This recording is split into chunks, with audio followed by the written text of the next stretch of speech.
Doctor ortho Ayurvedic oil and capsule. अब दर्द भी घुटने टेकेगा। देवरिया को सीएम योगी की 655 करोड़ परियोजनाओं की सौगात। देवरिया में विपक्ष पर बरसे सीएम योगी। कहा सपा राज में वन डिस्ट्रिक्ट वन माफिया था, लेकिन 2017 के बाद मिट्टी में मिल गए माफिया।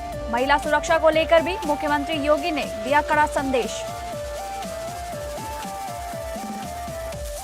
यूपी में सीट शेयरिंग और कूटनीतिक सहमत का खेल हुआ तेज। कांग्रेस की बीएसपी से नजदीकी की कोशिश के बाद अखिलेश यादव का कांग्रेस को कड़ा राजनीतिक संदेश। सपा की सभी 403 सीटों पर चुनाव लड़ने की तैयारी। सियासी गलियारों में चर्चा, क्या यूपी में टूटने वाला है सपा कांग्रेस गठबंधन। सुशासन तिहार में दिखा छत्तीसगढ़ के मुख्यमंत्री का पारंपरिक अंदाज। मानदर की थाप पर झूमे सीएम विष्णुदेव साय। ग्रामीणों संग मानदर बजाकर सीएम साय ने जीता दिल। लोक संस्कृति के रंग में रंगे नजर आए मुख्यमंत्री साय।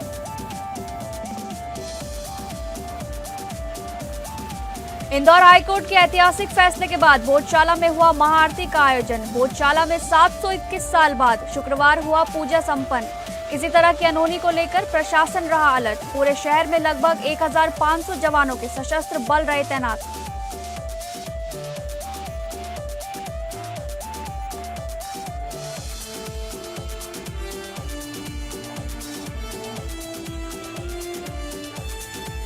नमस्कार, आप सभी का बहुत बहुत स्वागत है इस बुलेटिन में। मैं हूं आपके साथ शालिनी राणा। शुरुआत करेंगे बुलेटिन की। उत्तर प्रदेश के मुख्यमंत्री योगी आदित्यनाथ आज देवरिया पहुंचे, जहां उनका कार्यकर्ताओं और प्रशासनिक अधिकारियों ने जोरदार स्वागत किया। कार्यक्रम स्थल पर भारी संख्या में लोगों की भीड़ उमड़ी। मुख्यमंत्री ने जिले को 655 करोड़ 45 लाख रुपए की 19 बड़ी विकास परियोजनाओं की सौगात देते हुए लोकार्पण और शिलान्यास किया। जनसभा को संबोधित करते हुए मुख्यमंत्री योगी आदित्यनाथ ने प्रदेश सरकार की उपलब्धियों को गिनाया। उन्होंने कहा कि उनकी सरकार ने उत्तर प्रदेश में विकास और कानून व्यवस्था को नई पहचान दी है। मुख्यमंत्री ने दावा किया कि पहले प्रदेश में भय और माफियाओं का राज था, लेकिन अब अपराधियों पर सरकार की सख्त कार्रवाई जारी है। उन्होंने कहा कि पहले एक जिला एक माफिया की स्थिति थी, लेकिन अब सरकार ने माफियाओं का सफाया कर दिया है। मुख्यमंत्री ने महिला सुरक्षा को लेकर भी कड़ा संदेश दिया। उन्होंने कहा कि प्रदेश में मां बहनें पूरी तरह सुरक्षित हैं और बेटियों के सम्मान के साथ खिलवाड़ करने वालों को तुरंत सजा मिलती है। मुख्यमंत्री ने विपक्ष पर हमला बोलते हुए कहा कि पहले की सरकारों में विकास केवल कागजों तक सीमित था, जबकि अब सड़क, स्वास्थ्य, शिक्षा और रोजगार के क्षेत्र में तेजी से काम हो रहा है। आज से 10 वर्ष पहले कोई सोचता भी नहीं था कि 4 लेन की सड़कें हो पाएंगी। समाजवादी पार्टी सरकार के द्वारा तुष्टीकरण की नीति पर चल करके जो उस समय व्यवस्था पैदा की गई थी, उसके खिलाफ आंदोलन करने के लिए कभी भारतीय जनता पार्टी, कभी हिंदू वानी, कभी व्यापारिक संगठनों के नेतृत्व में उन कार्यक्रमों का हिस्सा बनने के लिए आना पड़ता था। और तब मैं देखता था कि गोरखपुर से देवरिया की सड़क 2 लेन बमुश्किल थी और उसमें भी कहीं कहां पर वो सिंगल लेन ही थी। हमें चोरी चोरा में वहां पर जाम में फंसना होता था क्योंकि वहां रेलवे क्रॉसिंग था। अगली खबर का रुख करेंगे। उत्तर प्रदेश की राजनीति में एक बार फिर सीट शेयरिंग और कूटनीतिक शहमात का खेल तेज हो गया है। समाजवादी पार्टी यानी कि सपा के राष्ट्रीय अध्यक्ष अखिलेश यादव ने सहयोगियों, खासकर कांग्रेस को एक बेहद नपातुला और कड़ा राजनीतिक संदेश दिया है। अखिलेश यादव ने कहा कि आगामी चुनाव के लिए समाजवादी पार्टी उत्तर प्रदेश की सभी 403 विधानसभा सीटों पर अपने कार्यकर्ताओं और संगठन को पूरी तरह मुस्तैद कर चुकी है। उन्होंने साफ किया कि गठबंधन में जो भी दल साथ लड़ेगा, उसे सपा के मजबूत बूथ स्तर के संगठन का फायदा मिलेगा। उनका नारा है, बात सीट की नहीं, जीत की है। अखिलेश यादव का यह बयान ऐसे समय में आया है जब सियासी गलियारों में इस बात की पुरजोर चर्चा है कि कांग्रेस के कुछ बड़े नेताओं ने बहुजन समाज पार्टी यानी कि बसपा सुप्रीमो मायावती के आवास पर उनसे मुलाकात करने की कोशिश की है। विश्लेषक मानते हैं कि सभी 403 सीटों पर कार्यकर्ताओं की मुस्तैदी की बात कहकर अखिलेश ने कांग्रेस को संदेश दिया है कि वो सपा को कमतर आंकने की भूल ना करे। यदि कांग्रेस बसपा के साथ कोई अलग खिचड़ी पकाने की कोशिश करती है तो समाजवादी पार्टी उत्तर प्रदेश में अपने दम पर भी चुनावी मैदान में उतरने के लिए पूरी तरह तैयार है।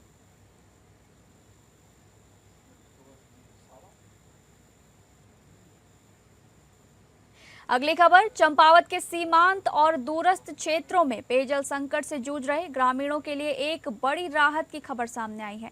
उत्तराखंड के मुख्यमंत्री पुष्कर सिंह धामी ने तामली क्षेत्र के तामली मल्टी विलेज पंपिंग पेयजल योजना को बड़ी सौगात देते हुए 14 करोड़ 57 लाख से अधिक की प्रशासनिक और वित्तीय स्वीकृति प्रदान की है। इतना ही नहीं, योजना के त्वरित क्रियान्वयन के लिए 1 करोड़ की पहली किस्त भी जारी कर दी गई है। मुख्यमंत्री घोषणा के अंतर्गत स्वीकृत ये महत्वाकांक्षी योजना सीमांत क्षेत्रों में वर्षों से बनी पेयजल समस्या का स्थायी समाधान मानी जा रही है। इस योजना से तामली, पोलप, बचकोट और नाग सहित लगभग 21 किलोमीटर क्षेत्र में बसे 400 से अधिक परिवारों को सीधा लाभ मिलेगा। अब ऊंचाई वाले दुर्गम गांवों तक भी नियमित, स्वच्छ और निर्बाध पेयजल आपूर्ति सुनिश्चित की जाएगी। सरकार द्वारा इस योजना के तहत अत्याधुनिक लिफ्ट यानी पंपिंग आधारित पेयजल प्रणाली विकसित की जाएगी, जिससे पहाड़ी इलाकों में पानी की आपूर्ति को मजबूत और स्थायी बनाया जा सके। तकनीकी सुधारों के तहत राइजिंग मैन लाइन और सप्लाई मैन लाइन में बड़े स्तर पर विस्तार किया जाएगा, जिससे जल वितरण प्रणाली पहले से कहीं ज्यादा प्रभावी होगी। इस महत्वाकांक्षी परियोजना का निर्माण कार्य उत्तराखंड पेयजल निगम द्वारा किया जाएगा। वहीं जिलाधिकारी मनीष कुमार ने कहा है कि ये योजना की नियमित मॉनिटरिंग और गुणवत्ता की सख्त निगरानी की जाएगी, ताकि ग्रामीणों को जल्द से जल्द इसका लाभ मिल सके।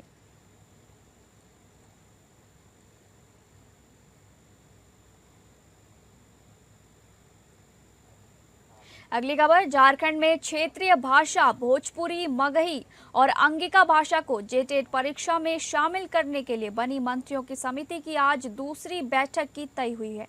इसी बीच प्रदेश कांग्रेस में भाषा विवाद के गंभीर मुद्दे को लेकर वर्तमान के हालातों पर विधायक दल के नेता प्रदीप यादव ने एपीएन न्यूज के माध्यम से बड़ा बयान जारी किया है। तो वहीं उन्होंने वित्त मंत्री राधाकृष्ण किशोर की नाराजगी पर टिप्पणी करते हुए अपनी ओर से कांग्रेस पार्टी में कलह से इनकार करते हुए समिति द्वारा उचित फैसले के लिए जाने की उम्मीद भी जताई है। झारखंड में जिस तरीके से जेटेट नियमावली में क्षेत्रीय भाषा को लागू करने की जो मांग उठी है, इसे लेकर ये विवाद काफी गहरा है, जिसके बाद एक कमेटी गठित की गई और पहली बैठक भी इसकी संपन्न हुई। नहीं, सरकार गंभीर है, तब तो सरकार ने मंत्रिमंडल की उपसमिति बनाई है और वो भी सीनियर मोस्ट मंत्री राधाकृष्ण किशोर जी को उसका अध्यक्ष बनाया है। 4 और सदस्य हैं और हमें लगता है कि राज्य हित में, जनता के हित में जब मंत्रिमंडल समिति है तो उचित फैसला लेगी। जब तक फैसला नहीं आ जाता है तब तक कुछ कहना जल्दी होगा। क्योंकि बिहार से सटा आपका भी क्षेत्र है, तो आप इस पर क्या इसे सहमति जताते हैं इस मुद्दे पर? नहीं, बिहार से सटा से मतलब नहीं है। यहाँ जितनी भाषाएं बोली जाती है, किन वो समिति देखेगी किन कारणों से उनका नाम कटा, फिर जुटना चाहिए कि नहीं, क्या उसके दुष्परिणाम होंगे, क्या उसके सकारात्मक परिणाम होंगे। इन दोनों परिणामों का हमें लगता है कि समिति मूल्यांकन करेगी, फिर उसका एक समुचित अनुशंसा सरकार के सामने, मुख्यमंत्री जी के सामने समिति सौंपेगी, फिर हमें लगता है कि उसका परिणाम सामने आएगा। कि आप भी राज्य के ज्वलंत मुद्दों को हमेशा उठाते रहे हैं, सत्र के दौरान भी उठाते रहे हैं, और यही कहना है वित्त मंत्री का कि जब राज्य में महत्वपूर्ण मुद्दे हैं और राज्य हित से जुड़े मुद्दे हो तो इस पर कांग्रेस प्रदेश नेतृत्व को खुलकर सामने आना चाहिए, पहल करनी चाहिए। तो इस पर क्या कहेंगे आप? जो और साथ में उन्होंने पुत्र मोह को लेकर भी जो उन पर इल्जाम लगे, इस तरीके की बात कर रहे थे, क्या किसी तरह की खींचतान भी है?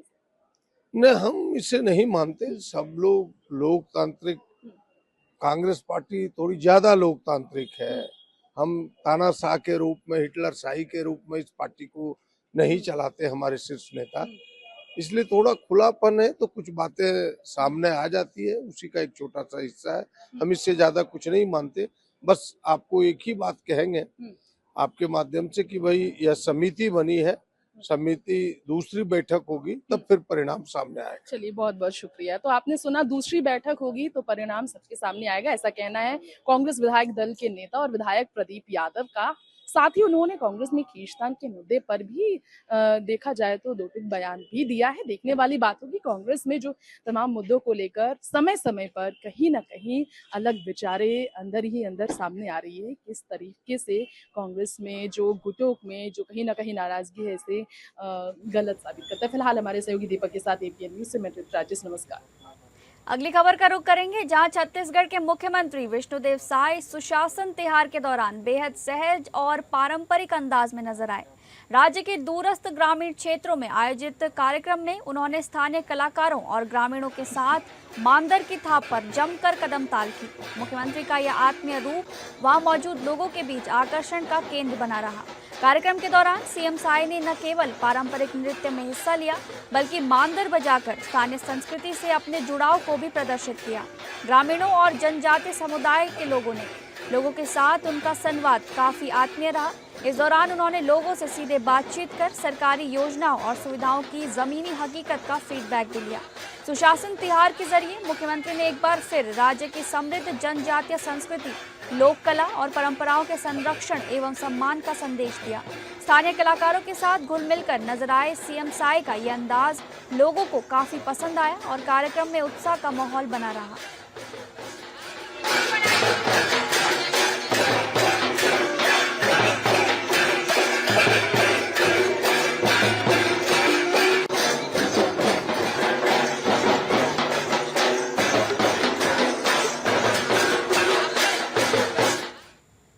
अगली खबर, झारखंड में मतदाता सूची के विशेष गहन पुनरीक्षण यानी कि एसआईआर को लेकर मुख्य निर्वाचन पदाधिकारी के रवि कुमार ने बड़ी घोषणा की। रांची स्थित इलेक्शन कमीशन ऑफ इंडिया के निर्वाचन सदन में आयोजित एक दिवसीय ओरिएंटेशन कार्यक्रम में उन्होंने कहा कि 20 जून 2026 से राज्य भर में विशेष गहन पुनरीक्षण अभियान शुरू किया जाएगा। इस दौरान संबंधित मतदान केंद्र क्षेत्रों में बीएलओ घर घर जाकर मतदाताओं का सत्यापन करेंगे, ताकि कोई भी पात्र भारतीय नागरिक मतदाता सूची से वंचित न रहे। मुख्य निर्वाचन पदाधिकारी ने बताया कि 20 जून से 29 जून तक तैयारी, प्रशिक्षण और आवश्यक मुद्रण कार्य किए जाएंगे। इसके बाद 30 जून से 29 जुलाई तक बीएलओ मतदाताओं को इन्यूमरेशन फॉर्म उपलब्ध कराते हुए घर घर सत्यापन का कार्य करेंगे। प्रारूप मतदाता सूची का प्रकाशन 5 अगस्त को होगा, जबकि 5 अगस्त से 4 सितंबर तक दावा और आपत्तियां दर्ज कराई जा सकेंगी। दावों और आपत्तियों के निस्तारण की प्रक्रिया 3 अक्टूबर तक चलेगी और अंतिम मतदाता सूची 7 अक्टूबर को प्रकाशित की जाएगी। देखिए, एक बीएलओ को 1200 घर का नहीं 1200 वोटर का है। एवरेज है लगभग आपका 950 वोटर का होता है। वो बीएलओ भी अपने क्षेत्र का बीएलओ है। वो कहाँ नॉर्मली वो यहाँ झारखंड में देख लेंगे कहाँ घर है वहां का ही वोटर है। वो सभी बीएलओ को कितना भी सुविधा चाहिए वो कमीशन का इंस्ट्रक्शन ऑलरेडी है, उनका पूरा तरफ से सुरक्षा दिया जाएगी। कहां पर भी उनका काम है कोई बाधा डालता है उसका सख्ती से सख्ती कार्रवाई। उत्तर प्रदेश में विरासत और सांस्कृतिक पर्यटन को बढ़ावा देने के लिए प्रदेश सरकार ने नई पहल शुरू की है। अब आम नागरिक, परिवार, ट्रस्ट, शैक्षणिक संस्थान और निजी संगठन भी पब्लिक म्यूजियम स्थापित कर सकेंगे। सरकार का मानना है कि इस कदम से सांस्कृतिक पर्यटन को नई दिशा मिलेगी और नई पीढ़ी अपनी ऐतिहासिक एवं सांस्कृतिक विरासत से जुड़ सकेगी। प्रदेश सरकार ने विजिट माई स्टेट अभियान के तहत पब्लिक म्यूजियम को बढ़ावा देने का फैसला लिया है। उत्तर प्रदेश के पर्यटन मंत्री जयवीर सिंह ने बताया कि राज्य की पर्यटन नीति के अंतर्गत पब्लिक म्यूजियम को पात्र पर्यटन इकाई का दर्जा दिया गया है। इसके तहत निवेशक निजी या लीज की भूमि पर संग्रहालय स्थापित कर सकेंगे।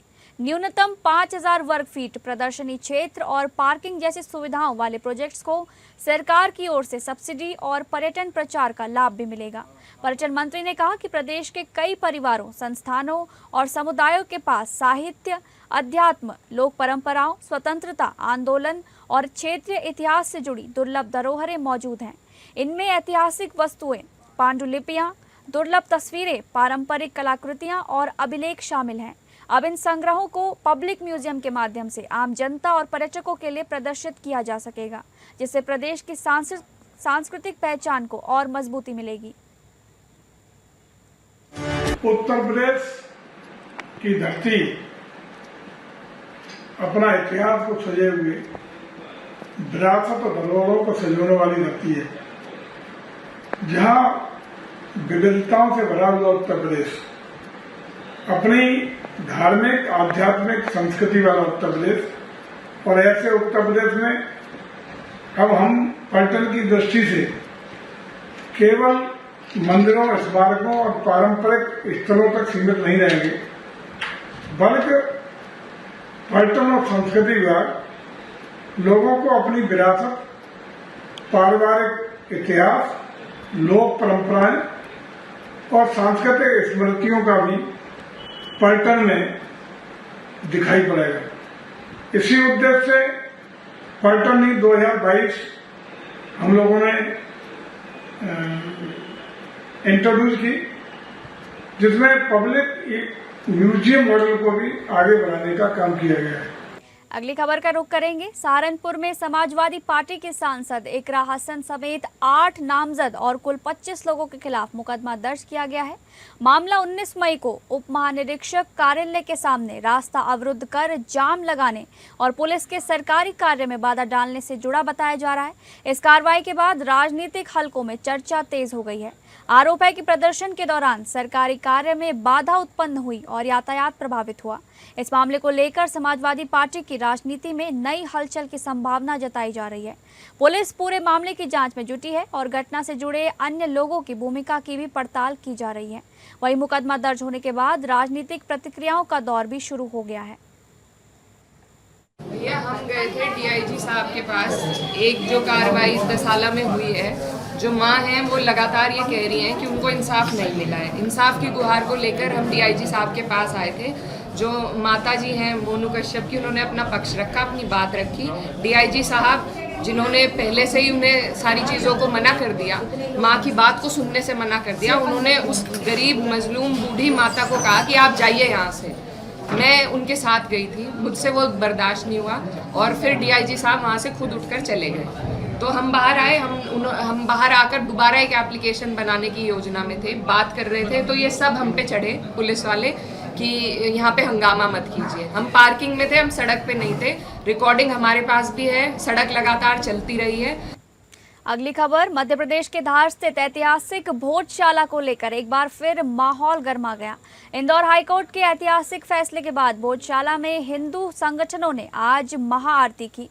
आज शुक्रवार को जुमे की नमाज भी थी। ऐसे में आशंका थी कि मुस्लिम समाज भोजशाला में नमाज पढ़ने की कोशिश करेंगे। ऐसे में कानून व्यवस्था बनाए रखने के लिए जगह जगह बैरिकेडिंग की गई। साथ ही पूरे शहर में अतिरिक्त पिकेट पॉइंट बनाए गए। सोशल मीडिया पर भी कड़ी नजर रखी जा रही है। धार में सुरक्षा व्यवस्था को मजबूत बनाए रखने के लिए पूरे शहर में लगभग 1500 जवानों के सशस्त्र बल को तैनात किया गया। इस बल में स्थानीय पुलिस के साथ साथ रैपिड एक्शन फोर्स की 2 विशेष कंपनियां और अन्य सशस्त्र पुलिस बलों की टुकड़ियां शामिल हैं। शहर के सभी प्रमुख चौराहे, संवेदनशील स्थान और विशेष रूप से मुस्लिम क्षेत्रों में अत्यधिक सतर्कता बरती गई। नागरिकों में सुरक्षा का भाव जगाने और असामाजिक तत्वों को कड़ा संदेश देने के उद्देश्य से पुलिस ने गुरुवार को शहर के मुख्य मार्गों से एक विशाल शांति मार्च यानी कि फ्लैग मार्च निकाला। इस मार्च के दौरान पुलिस के जवान हाथों में तिरंगा थामे देश प्रेम और सौहार्द का संदेश देते दिखे।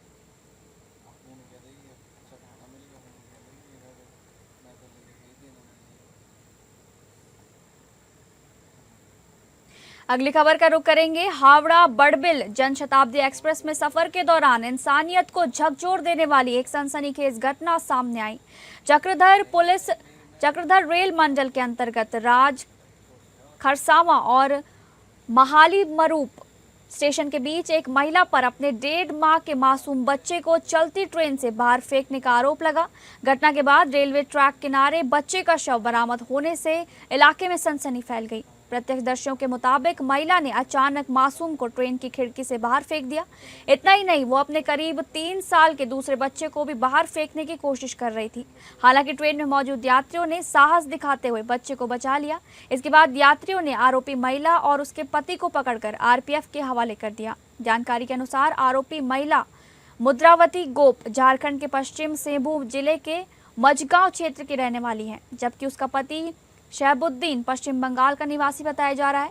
बताया गया कि दोनों करीब 4 साल पहले शादी कर साथ रहने लगे थे और इसी मामले में मझगांव थाना में केस भी दर्ज था। घटना के बाद आरपीएफ और जीआरपी ने महिला को हिरासत में लेकर पूछताछ शुरू कर दी है।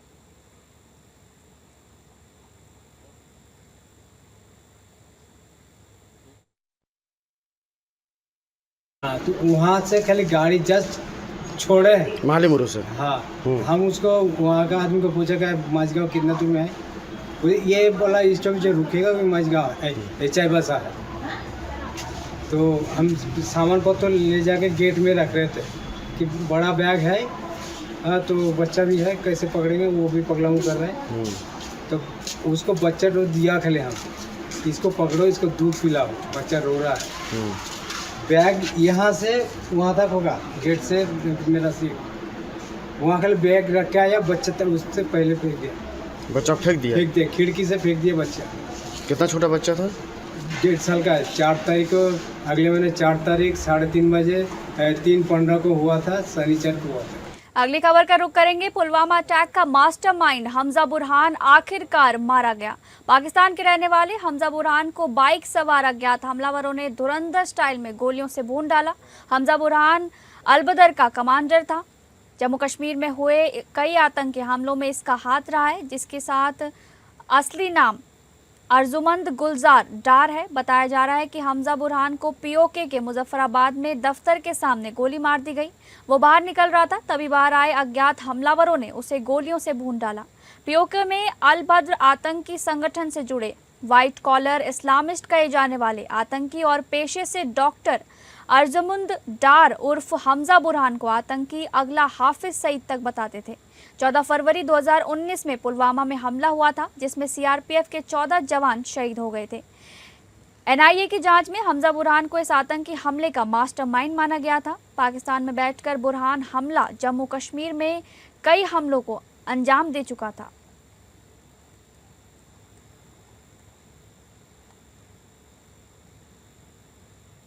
अमेरिकी राष्ट्रपति डोनाल्ड ट्रंप ने कहा है कि वो ईरान के संवर्धित यूरेनियम भंडार को अमेरिका हासिल करके रहेगा।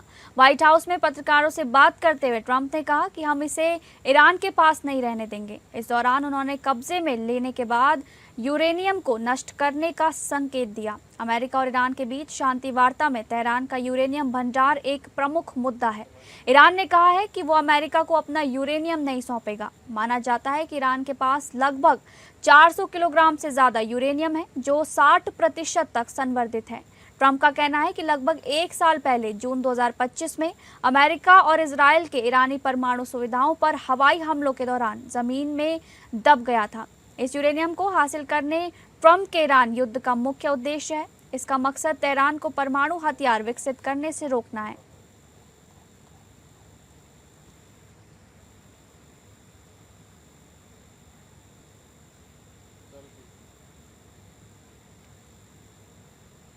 फिलहाल इस बुलेटिन में बस इतना ही। नमस्कार।